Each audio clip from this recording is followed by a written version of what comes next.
வணக்கம். நான் உங்கள் அன்பான சயின்டிஃபிக் வேதிக் அஸ்ட்ராலஜர் அஸ்ட்ரோலஜி பேசுகிறேன். நல்லது நினைப்போம், நல்லதே நடக்கும்.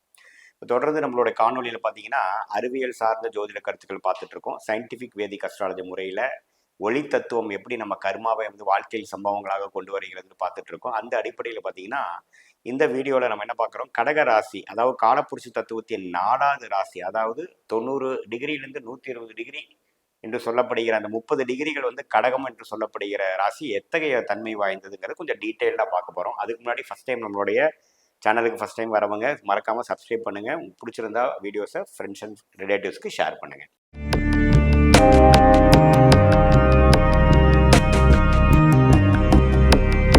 பார்த்தீங்கன்னா கடகம் யாவோட அதிபதி யார் அப்படின்னா சந்திரன் தான். சந்திரனுங்கிறது மூன்.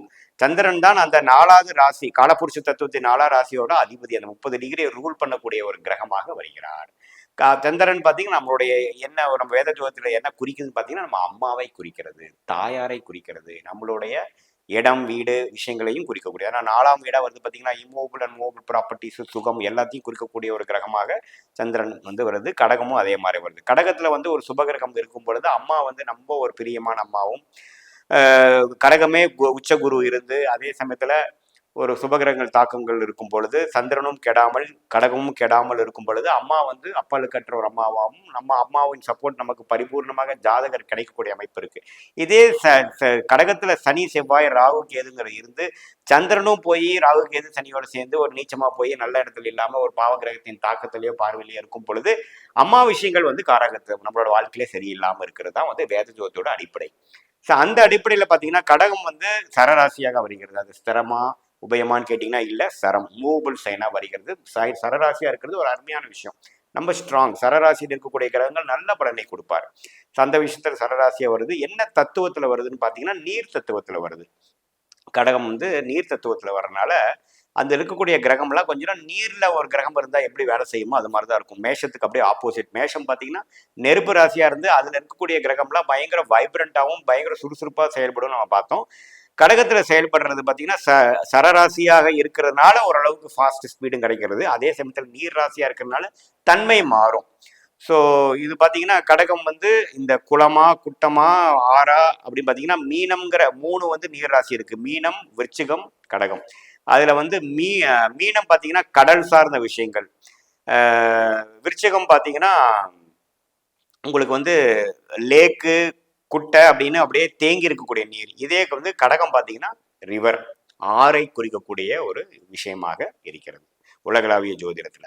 சரி, இப்ப கடகத்துல ஒரு கிரகம் எப்படி இருக்குங்கிறது பாக்குறதுக்கு முன்னாடி கடகத்துல என்னென்ன நட்சத்திரம் இருக்குன்னு பாத்தீங்கன்னா புனர்பூச நட்சத்திரின் 3 பாதமும், ஆயிலி நட்சத்திரின் 4 பாதமும், பூச நட்சத்திரின் 4 பாதமும் கொண்டு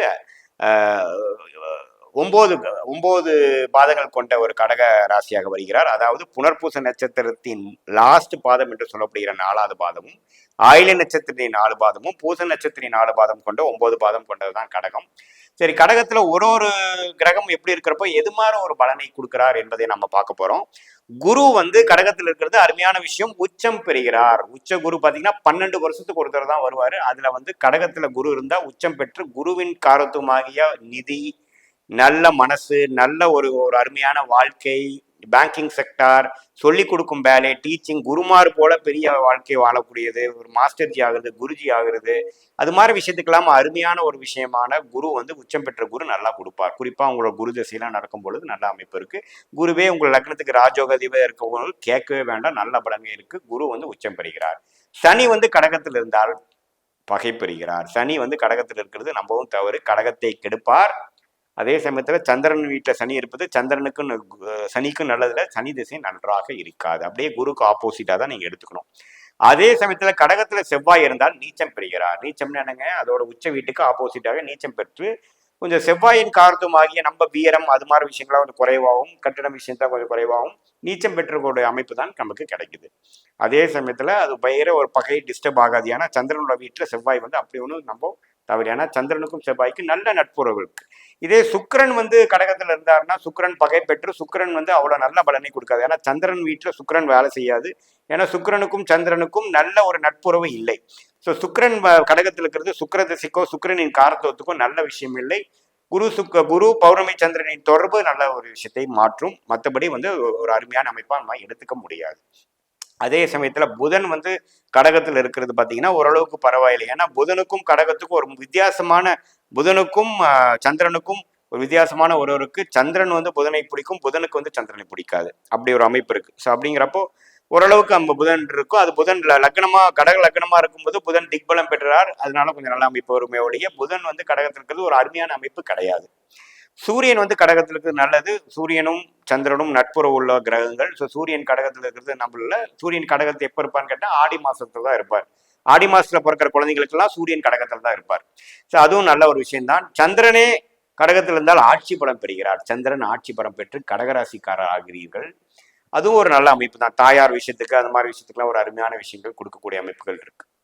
ஸோ இதுதான் வந்து ஒரு கிரகமும் அதாவது கடகத்தில் இருக்கும் பொழுது எத்தகைய தன்மை பெறுகிறது என்று பார்த்தோம்.